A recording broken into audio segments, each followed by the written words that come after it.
everybody, welcome back to my channel. Thanks so much for tuning in. My name is Dana Trupiana, and I cover infamous gangsters every week in a true crime-like format. My show, Mob Times, comes out sometimes on Tuesday. I don't know, I'm playing with the time. Well, it is sometime on Tuesday, so here I am. If you're new here, welcome. If you've been here before, I hope you already know how much I love you guys. I love interacting with you. I love that you're a part of this family that I've built around me, and thank you so much for all the love and support you guys always show me. So, how was everybody's Thanksgiving? I hope you all had an amazing time with your family and friends, but if you didn't, and some crazy shit went down, I want to hear about it. Probably my favorite part about being alive is listening to other people's drama that has absolutely nothing to do with me. So if you've got any tea going on at your family's house, spill it in the comments and let's discuss. By the time you see this, Thanksgiving will have already passed, but I'm recording this the day before Thanksgiving, and oh my god, the pressure. I'm not even really doing much this year. It's just pretty much my immediate family. There's only gonna be 10, 11 people here, but I'm freaking out all the same. I actually kind of like things like this, like holidays where the family comes over, because it always leads to me getting my house fully and completely done, finally. I've been delaying decorating my house and putting all my pictures up and making it look like a home for pretty much 2 years now, since I moved back to New York. Getting ready for Thanksgiving means I got everything up, and I'm so excited and I'm so happy about it. I put curtains up, I put paintings up, I put all my stuff that I haven't had in so long, and it makes me feel like I'm at my home. Yeah, it's awesome that it's Thanksgiving and I'm gonna have a pretty house for Thanksgiving, but it's way more awesome that I get to live in a house that I feel good about after Thanksgiving. Other than that, I am really excited because Maverick's video is coming out, I think, December 2nd. I'm putting my own personalized video about Billy out, figure 2 or 3 days after Mavericks comes out. So please guys, if you have ever shown any kind of love on my channel, please make sure that you come back for that episode and go wild. It's the most important video that I will ever put out. It's the reason that I made this channel in the first place. And I'm going to be dropping a lot of information that the public has never heard about. That's right, we're dropping names, faces, places, all of it. I'm probably going to get sued for putting this video out. If I'm being completely honest, I'm probably going to get sued. So even if you think you know the story, make sure you come check it out because I promise you're going to learn a few things that you don't know yet. So listen guys, before I get into this episode, we do need to have a quick conversation. I know you're tired of hearing it. You hear it from every content creator on every video you watch, and you're probably like, ugh, shut up, move on, I get it. But I still have a rate of 82% of you guys that watch these videos and don't subscribe. Please subscribe. It really means so much to the channel when you subscribe and when you like the videos and when you comment and interact. It's a really huge deal. I'd appreciate it if you enjoy my videos that you subscribe and you try to interact on my channel if you can. And thank you so much to those of you who already do. I hope I get to talk to you guys in the comments. Thanks so much. Now that we've had that talk, let's go ahead and talk about a massive name from within the world of organized crime. Gaetano Lucchese, who sometimes went by the name Thomas, Tommy, Thomas Ara, Tommy Brown, or Tommy Three Finger Brown.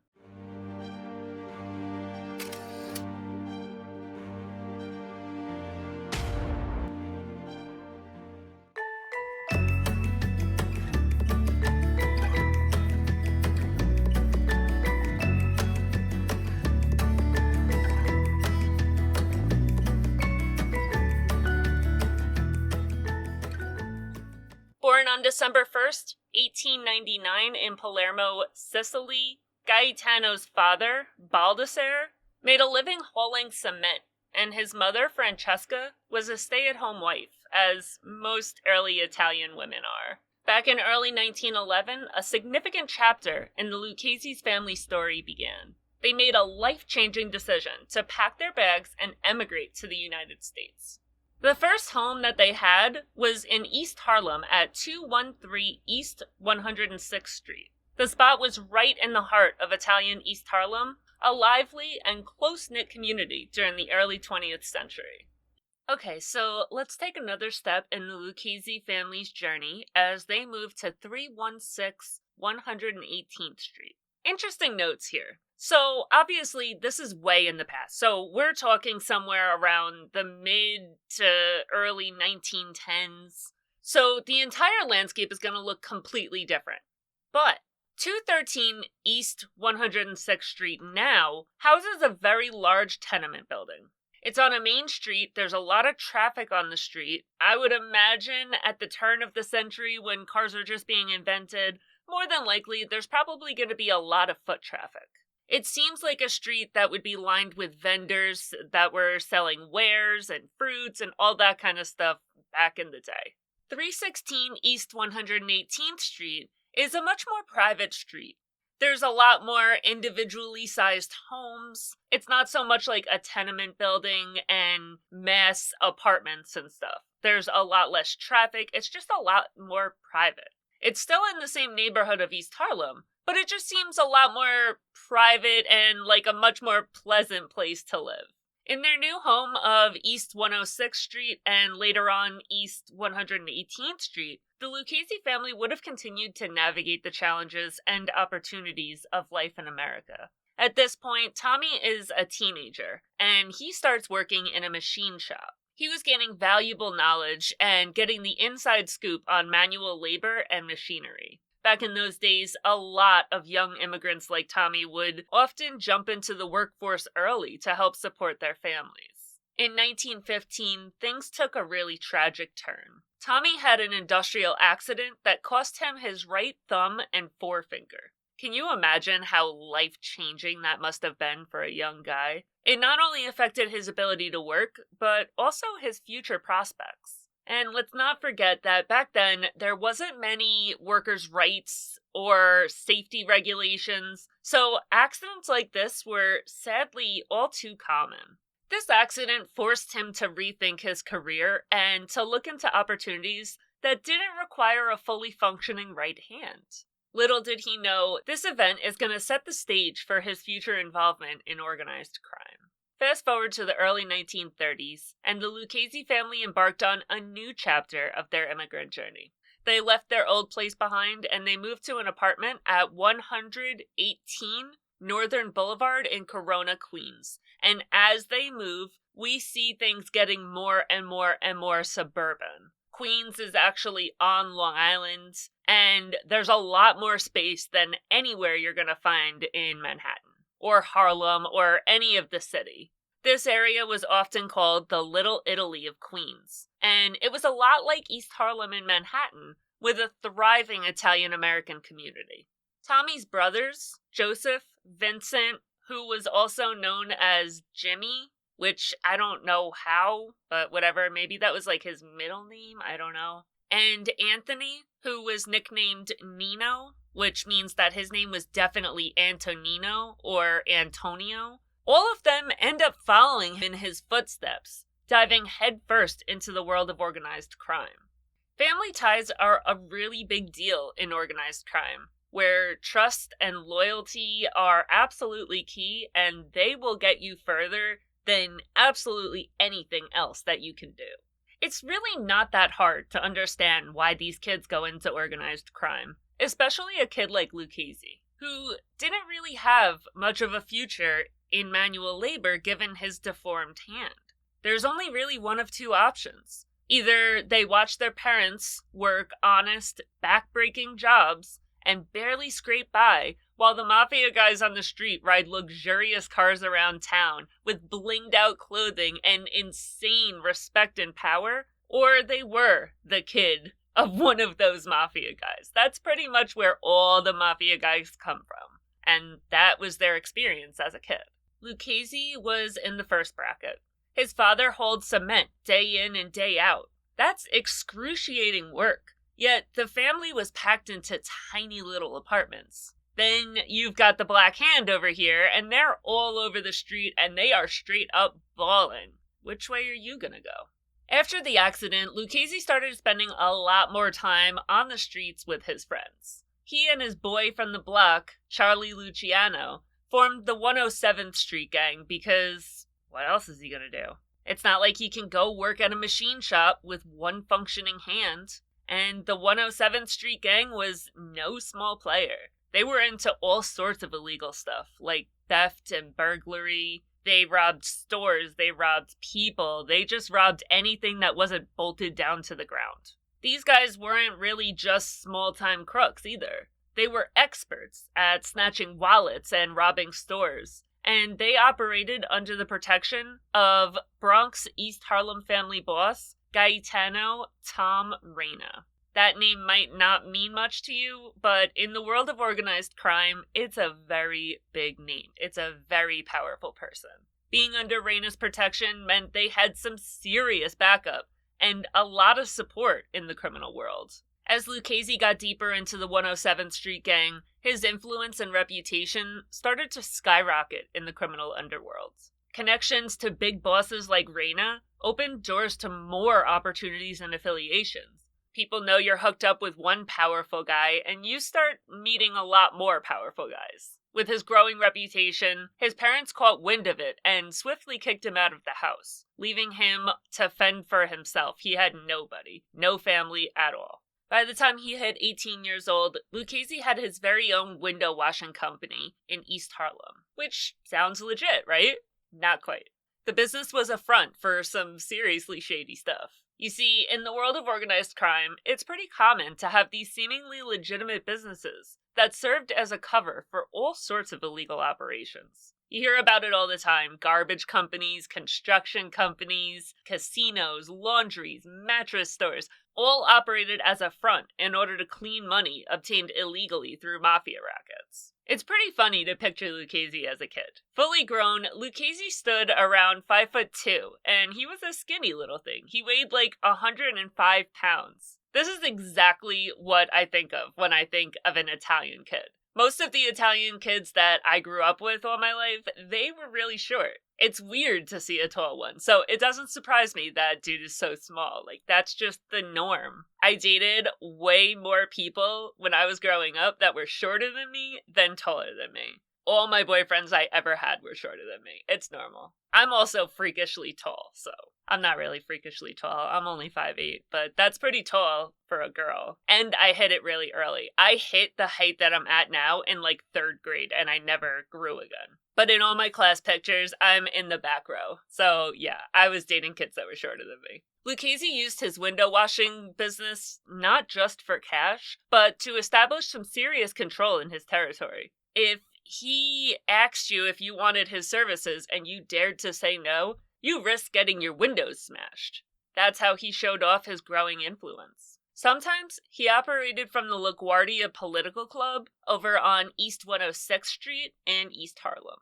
These political clubs weren't just about shaking hands and kissing babies. They were hubs for all sorts of criminal activities and connections to local politicians, which added a lot of influence and protection for guys like Lucchese. Word of their venture in the 107th Street Gang got around to Joe Masseria, who recruited both Lucchese and Luciano as hitmen.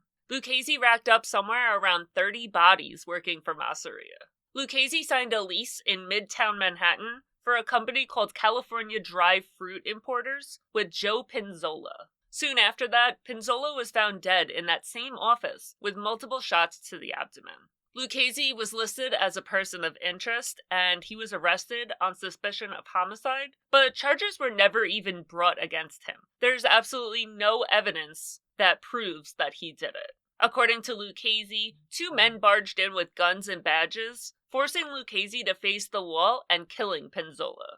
Joseph Valachi would later testify that it was Girolamo Santuccio who ended up actually killing Pinzola. But in reality, we all know that Valachi was a liar, and it was Lucchese who killed him. Come on, Lucchese killed that man, please. All this time, Lucchese was climbing the ranks of the Gaetano Reina crime family. Reina, also known as Tom Reina, was a heavy hitter in the Bronx East Harlem family. Lucchese's top dog position in Reina's crew showed that he was making some serious moves in the world of organized crime. With all the crime that Lucchese was pulling off, he still has a very low number of arrests and barely saw the inside of a prison cell during his entire criminal career. But let's rewind to the year 1920, when things got a bit dicey. Lucchese got himself arrested in Riverhead, Long Island, for grand larceny, which means he had stolen a car, a Packard, to be exact. Now, it's not surprising that folks in the organized crime world often have a history of criminal activities like theft, because it's a crime and that's how they make money. They're all about raking in the cash. They don't care what they have to do it. This arrest was a big one, though, because it marked his first entry into the world of criminal records. This is his first arrest. When he was being booked, a police officer that was doing his fingerprints couldn't help but draw an interesting comparison. Apparently, there was a famous man that the cop compared him to. Mordecai Three Fingers Brown, the famous Major League Baseball player who had a deformed hand as well. I wonder if that helped him as a pitcher. Well, this cop noticed that Lucchese had a deformed hand as well, and he said out loud, "Hey, just like Three Finger Brown." And that's where Lucchese got the nickname Tommy Three Fingers Brown, because it doesn't really make sense unless you look at it versus the Mordecai comparison. Lucchese hated the nickname Three Fingers Brown. It wasn't the coolest nickname for him, especially because it highlighted his deformed hand, which he hated. But in the world of crime, everybody has these cool aliases, nicknames that are given based on your unique quirks or actions. A lot of times people don't like their nicknames, and people use them only when that person isn't around. Bugsy Siegel hated the nickname Bugs or Bugsy. Look at Carmine the Snake Persico. It also helped that Lucchese wasn't the only one around with a deformed hand.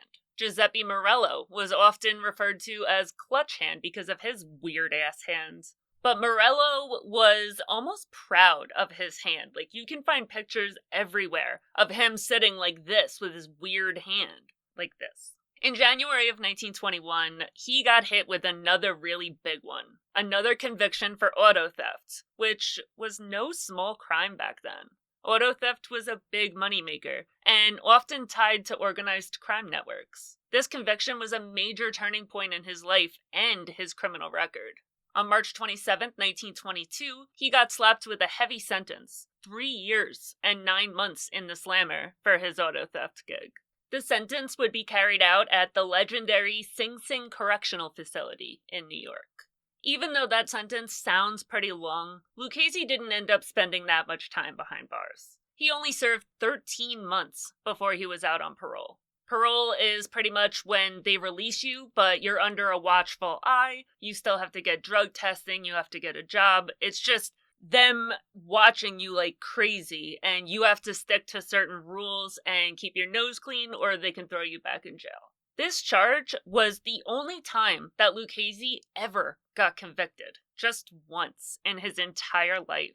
Which makes sense that it would be in Riverhead on Long Island that he would finally get busted. Lucchese's release from jail in 1923 happened right when Prohibition was in full swing in the United States.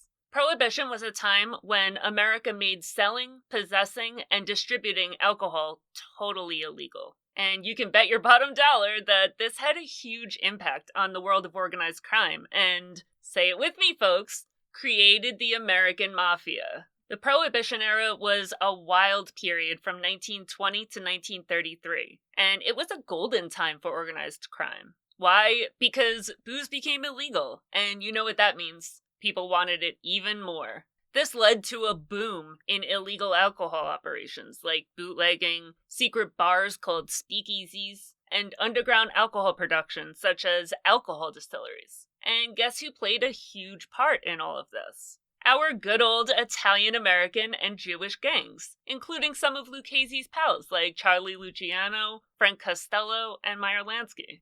They teamed up with Arnold the Brain Rothstein, a big shot in organized crime. This guy was known for his smarts and his business savvy.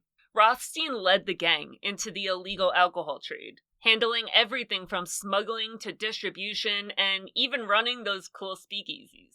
Lucchese and Luciano built up a reputation for selling alcohol in high society. Masseria hated it, and he didn't want either one of them working with anybody that wasn't Italian. But he kind of let it go because of the amount of money that these guys were bringing in with their high-scale liquor sales. During this time, Lucchese was in the Morello family. I just did an episode last week about Niccolo Schiro, and I talk a lot in that episode about the Morello family and how it shaped the Mafia families that we all know now. Well, Lucchese's family is one of the two families spawned from the Morellos. Both the Luccheses and the Genoveses came from the Morello family. They split at one point between those who were loyal to Morello and those who weren't. Lucchese would belong to the group led by Gaetano Reina, the group that was not loyal to Morello. So we're in the Prohibition era, and we're talking about some pretty epic partnerships between the Italian-American and Jewish gangs. These guys were like a well-oiled machine when it came to profiting from the illegal booze trade. This laid the foundation for future alliances and some major power shifts in the world of organized crime. And guess what? Lucchese's old pals, along with their connections to Arnold Rothstein, were prime examples of how organized crime could adapt to the times and milk any opportunities in the illegal market. In August of 1927, Lucchese got nabbed under the alias Thomas Ara. He was slapped with the charge of receiving stolen goods. Lucchese just waltzed through the system like a pro. He avoided any convictions and never got long stretches behind bars other than that one time. So he keeps getting arrested, but he's never even getting charged. In 1928, he got cuffed for the murder of Louis Ceresuolo, along with his brother-in-law, Joseph Joe Palisades Rosado. And this is no joke. He's getting arrested for murder charges. But guess what? Those charges were later dropped. Let's talk about those charges for a second, though. He was arrested after Louis Ceresuolo was shot to his death on June 30th, 1928, at just 24 years old, on the corner of 1st Avenue and 118th Street in Harlem. Ceresuolo's wife and daughter were present when the murder went down, and they fingered Lucchese, Joe Rosado, and John Charlie Scupete, which translates to Sorry Charlie, Gaudio. Before they could get through the trial, though, the wife and daughter retracted their statements, and all three walked away free. I'm sure that wife and daughter just totally forgot what happened and who did it. I'm sure that there was absolutely no help in their memory being erased. But this is just the beginning. He faced 3 more arrests in his lifetime. One for murder in 1930, another in 1931 for some investigation thing, and then in 1935 for vagrancy.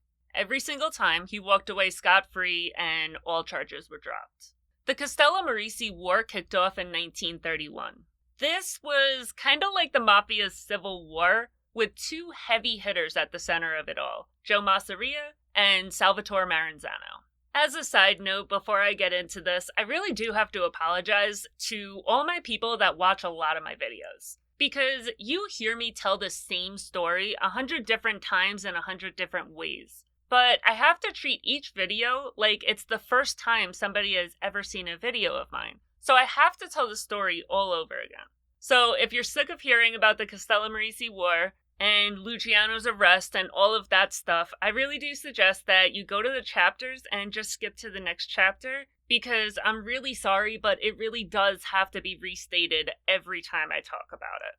So the Castellammarese War was a power struggle between Masseria and his family and Maranzano and his family. It was named after Castellamare del Golfo, a little town in Sicily where a lot of these mafioso come from. Charles Lucky Luciano, who was on the rise in the mob world, saw this whole mess as a golden opportunity. He secretly made a deal with Maranzano. There's a whole lot mixed up in the middle of this, and Luchese was one of the front runners in this whole debacle. As one of Luciano's best friends since childhood, he stood next to him and made decisions alongside him. So everything that happens following this is gonna have Luchese's handprints all over it. It was actually the Luchese family that kicked off the Castellammarese War, according to most people. It was the death of Gaetano Reina, the leader of Lucchese's family and a good friend of Salvatore Maranzano, at Joe Massaria's hands that kicked off the bloodshed. He was killed on February 26, 1920, as he left his 𝐕𝐈𝐃𝐄𝐎 house in the Bronx, and he was shot by either Vito Genovese or Joseph Pinzolo. Interestingly, Gaetano Reina was the uncle of Joseph 𝐕𝐈𝐃𝐿𝐼, one of the most famous mafia rats of all time. Before Reina was killed, the family was known as the Reina Gaetano Lucchese family. Each man held considerable power both in their own family as well as with the rest of the mafia. As much as Lucchese and the family that he was in were very much the outliers, they didn't like to get in trouble, they didn't like violence or fighting or any of that. That didn't stop Maranzano, who was a member of the Schiro family at the time, from waging a full-scale war when his friend Reina was killed. It actually wasn't even Reina's family that did the fighting, it was Sciro's family. And Schiro left for Italy right before the fighting of the Castellammarese War started, and Maranzano ended up taking over the family. In exchange for bumping off his own boss, Joe Massaria, Luciano would get to take over Massaria's rackets. He also became the boss of Massaria's family, and he had the right to be the right-hand man of Maranzano, who was gonna hold the 𝐂𝐇𝐀𝐏𝐄𝐎 position once Massaria was dead, because Massaria was currently holding it. And that just means the boss of bosses. Luciano never actually met with Maranzano to negotiate this ceasefire of the Castellammarese War. He instead sent his friend Luchese to negotiate with Maranzano and get him to agree to the terms if Luciano took care of business on his side. On April 15, 1931, Joe Massaria, the current 𝐂𝐇𝐀𝐏𝐄𝐏, got the surprise of his life. He was assassinated at a restaurant in Coney Island, Brooklyn. With Massaria out of the picture, Salvatore Maranzano took the stage. He became the top dog in the American Mafia, and he had some pretty big ideas. He basically restructured the entire Mafia, making it super hierarchical. I talked in the Schiro video about how the 5 families had existed long before the Castellammarese War, but Maranzano just made it official. Before this, there was pretty much 5 big gangs in New York. Now, there were officially 5 families, and no more could be added. They were recognized as members of this government that he was putting together. Obviously, he sat at the very top of this hierarchy as the boss of bosses. Maranzano became his own problem soon enough. He was slowly starting to realize that Luciano was more of a threat than an asset. He had boots on the ground, the entire Mafia idolized him, much more than they idolized Maranzano himself. And if Luciano decided to kill Maranzano, he would have no problem at all taking leadership over. So Maranzano decided that Luciano had to go. He hired Vincent Mad Dog Call to take out Luciano, but there was something that he didn't know.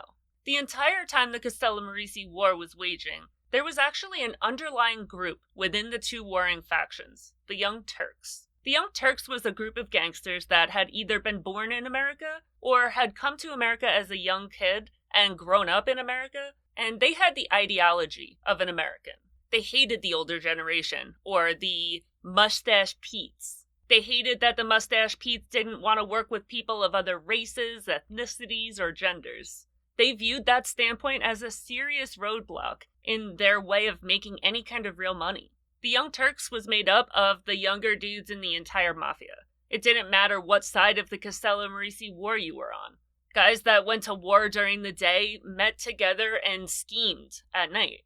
The Young Turks was made up of guys like Frank Costello, Vito Genovese, Albert Anastasia, Joe Adonis, Joe Bonanno, Carlo Gambino, Joe Perfacci, Tommy Gagliano, and Tommy Lucchese. So because these Young Turks existed, and because the Mustache Petes have no idea that the Young Turks existed, it made it a lot easier for the Young Turks to survive. Although Lucchese should have been fully loyal to Maranzano, given that he was working for Maranzano day in and day out, the Brotherhood of the Young Turks went far deeper than his admiration for the 𝐂𝐇𝐀𝐏𝐄𝐎, and Lucchese went and informed Luciano that there was a plan to have him whacked. He also had an added benefit. He worked with him all day, every day, and he knew just the way to take care of this. He knew that Maranzano was scared that an audit was coming from the IRS, so he was like, hey, Why don't we just pretend we're the IRS police and go dressed as cops? He also already knew that because Maranzano had been so scared of this looming IRS arrest, none of the people in the office were armed. Super useful knowledge when you're going to bump somebody off. In order to get out in front of it, because now Luciano is finding out that there's a death order on him, Lucky Luciano ordered the death of Salvatore Maranzano on September 10th, 1931. He didn't really want to take credit for the killing of Maranzano right away, so he had his Jewish buddies go take care of it. The only problem was that they hadn't ever met Maranzano, and still to this day, there is not an official picture of Maranzano. It does not exist. It did not exist. So they decided to have one person who knew Maranzano in place at the time that they were going to pull this off. Tommy Lucchese worked at Maranzano's office. So when the Jewish Mafia members, who were dressed up as police officers, showed up, he pointed out exactly who Maranzano was. They proceeded to stab him a bunch of times and then shoot him in the head, leading to the only picture that has ever come out of Salvatore Maranzano, him laying in a pool of his own blood, dead.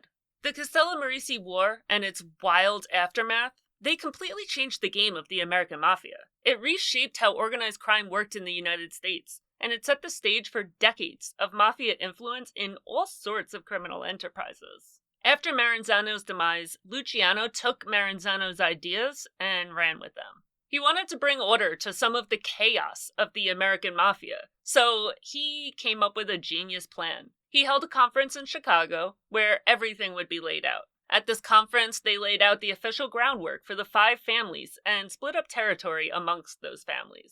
The 5 families were officially laid out, and the bosses of each of those 5 families were officially put in place. The position of 𝐂𝐇𝐀𝐏𝐄𝐎 was officially scratched out and erased. They also established the Commission, a ruling government made up of the most important members of the 5 families, as well as a few other families. Al Capone was represented from Chicago, Stefano Magaddino was represented from Buffalo. Everything was just kind of put neatly into place. The bosses of the New York families would be Charlie Lucky Luciano, Vincent Mangano, Tommy Gagliano, Joseph Bonanno, and Joe Perfacci. And there you have it, ladies and gentlemen. The commission is officially in place. Tommy Lucchese was in Tommy Gagliano's family and operated as the underboss at only 32 years old. That's super young to have such a powerful position. The end of the Castellammarese War, the formation of the commission, and everything officially being laid out, with a good chunk of the mustache Pete's gone, brought a pretty long stretch of peace for the Mafia. When Prohibition was overturned in 1932, Lucchese moved into the kosher chicken business with his boys. One of his besties is Louis Lepke Buchalter, so it makes total sense why he would get into a Jewish industry once the sale of illegal alcohol was taken off the table. Before long, Lucchese had control of the entire kosher chicken industry. Every aspect, from the butchers to the places that prepared the chickens, the places that sold the chickens, the trucks that transported the chicken, it was all controlled by Lucchese. He had a virtual monopoly. But he's not one of those greedy pieces of shit. He made sure everybody in his company was well taken care of, even if that meant that the kosher chicken was a lot more expensive. In 1936, Luciano was arrested and given a 25 to 30-year prison sentence for compulsory prostitution. Again, I really apologize. This is another one of those things that gets talked about in every single video, and I know you guys have to be tired of hearing about it. So, once again, I have chapters. Skip to the next chapter if you're tired of hearing this story, and I'm sorry I have to tell it so many times. While Luciano was in prison, World War II broke out, and America needed his help. They turned to him and asked him to have the Mafia help protect American waterfronts, as well as lay the path for them to go into Italy to invade Germany, because they needed to go through Italy. He did that, and in return for all of his help, he was let out of jail after only 10 years. But it was on the condition that he leave America and never return.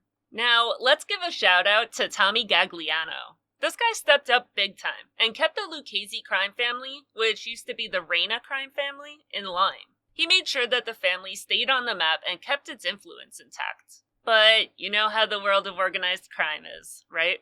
Things don't stay the same for long.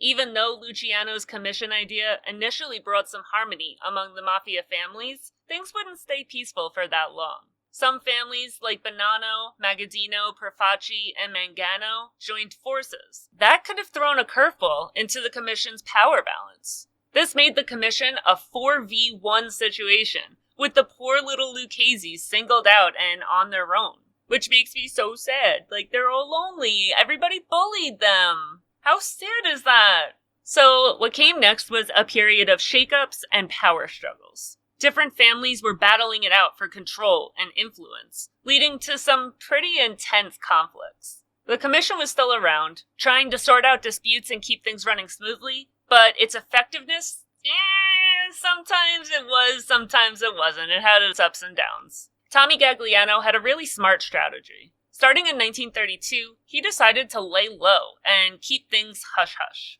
Instead of being out in the open, he preferred to pull the strings behind the scenes. He had his main man, Tommy Lucchese, as his right-hand guy, being the family's public face. This low-key approach was all about dodging the prying eyes of the law. He didn't want to go to jail. If you don't see me, you can't arrest me. You know what they say, behind every great boss is a trusted underboss. And Tommy Lucchese was just that. He ran everything. Tommy Gagliano hardly had to do anything. He just made the big calls. And Lucchese was on the street, running everything on the street. Now, fast forward to 1946, and we've got Gaetano Lucchese making a star appearance at the infamous Havana Conference in Cuba. This was like the Super Bowl of the Mafia. Top mob leaders from different crime families all across America came together to chat and make decisions about everything from gambling to drug pipelines. Lucchese being there and representing his family showed how important he was, not just within the Lucchese family, but within the world of crime as well. On January 25th, 1943, Gaetano Lucchese became a naturalized citizen of the United States. This may not seem like a big deal, but it's actually a pretty significant milestone. It meant that he gets all the rights and responsibilities that a U.S. citizen would, including voting and protection under U.S. law. And get this, it happened during World War II, a time when citizenship and loyalty was under intense scrutiny. So he got citizenship, and that was a one-off. A lot of regular straight and narrow people were trying to get citizenship, and they couldn't. Being a U.S. citizen gave him certain rights and protections, even while he continued his shady dealings in the criminal underworld. This move usually protects the guys from becoming casualties like Lucky Luciano and Joe Adonis, who were both forcibly emigrated to Italy and exiled from America forever. So now that he's a U.S. citizen, that's supposed to not be able to happen. Gaetano tied the knot with Catherine, and they started a family together. Yes, the big bad mobster had a softer side too. Together, they had 2 kids, Francis and Baldassare Lucchese. Now, the Lucchese family originally set up shop at 104 Parsons Boulevard in Malba, Queens. If you're not familiar, Malba is a residential neighborhood with some stunning waterfront views along the East River. In 1950, they made a major move to 74 Royett Street in Lido Beach, Long Island, where they built a lavish, fully customized home for themselves. It has since been destroyed and is an empty plot of land now, and given that it was still standing in '07, but wasn't by 2012, I'm thinking it went down in Sandy. This move might have been their way of seeking a more peaceful, suburban lifestyle for their family. Get out of Queens, get out of any of the boroughs. Long Island is well known for being suburban and close enough to New York City that if you work out there, you can go out there pretty easily, but you don't have the hustle and bustle of city life every single day. Tommy Lucchese's daughter, Frances, tied the knot with none other than Tommy Gambino, son of Carlo Gambino, the boss of the Gambino crime family. Talk about a power couple, man. This marriage wasn't just about love. It was about forming a significant and influential bond between the Lucchese and Gambino crime families. In the world of organized crime, much like royalty, these kind of alliances through marriage were pretty common. It strengthened relationships, created opportunities for collaboration, and solidified power within the criminal underworld. And Francis and Tommy's union deepened the ties between these two families. Carlo Gambino, by the way, was a big shot in the American Mafia. He was known for his strategic thinking and flying under the radar when it came to law enforcement. So when the Lucchese and Gambino crime families joined forces through this marriage, it boosted their collective influence and made them even more skilled at navigating the complex world of organized crime. And these marriages weren't even just for one generation. They often led to alliances that spanned generations, with the kids of both families continuing to work together on their criminal enterprises, and a lot of times we still see marriages going on between the families. Now, don't get it twisted, even though they were united through marriage, conflicts and rivalries were no stranger to the organized crime world. Different crime families sometimes duked it out for territories, resources, and influence, which could totally shake up the dynamics of these relationships over time. Carlo Gambino, the big boss of the Gambino family, wasn't shy about showing his generosity for this wedding. He handed over a whopping $30,000 as a gift to Tommy Lucchese on this special occasion of the wedding. These kind of generous gestures are not uncommon in the Mafia. You always see thick envelopes being handed over. It's all about strengthening alliances and showing respect and loyalty. In return for this extravagant gift, Gaetano Lucchese made a move. He offered Carlo Gambino a share of his criminal interests over at Idlewood Airport, which you probably know as John F. Kennedy Airport or JFK Airport. We're talking about a game-changing exchange of interests that gave the Lucchese and Gambino crime family a major grip on the operations of Idlewood Airport. Idlewood Airport was like a golden goose for the Mafia because it played a huge role in transportation and commerce. Gaetano Lucchese had his fingers, or what was left of them, in all sorts of pies, including airport management, security, and controlling the airport unions. And when he teamed up with Carlo Gambino, through this marriage and interest exchange, they became the big bosses of airport-related rackets. It wasn't just about the airport, though. Their little friendship had a massive impact on the entire organized crime scene in New York City. These guys were calling the shots, not just at the airport, but also on the commission, and all mob activities in the city. This is a huge game changer, given that not too long ago, it was a 4v1 power dynamic, and Lucchese is finally back in the swing of things. This strategic partnership was like a power-packed combo, making the Lucchese and Gambino families a force to be reckoned with in the American Mafia. Their influence wasn't limited to specific crimes. It spread like wildfire through the whole criminal network in New York City and beyond. Alright guys, normally I would try to drag this on a little bit longer because I don't want to make it a part 2, but I do have Thanksgiving tomorrow and I do have to go cook and I have a shit ton of things to do. So I really apologize, but I'm cutting this off right here and I'm going to make this a 2-parter. Don't forget that my video for Billy will be coming out sometime soon, and I need you guys to come through on this one. I'm not joking. I need your comments. I need your interaction. I need your shares. Please, if no other video gets love, please make sure this video gets love. Thanks so much for joining. I hope you enjoyed this video, and you don't hate me too much for making it a part 2. Please don't forget to like, share, subscribe, follow, comment, do all the things, and I'll see you next week. Bye!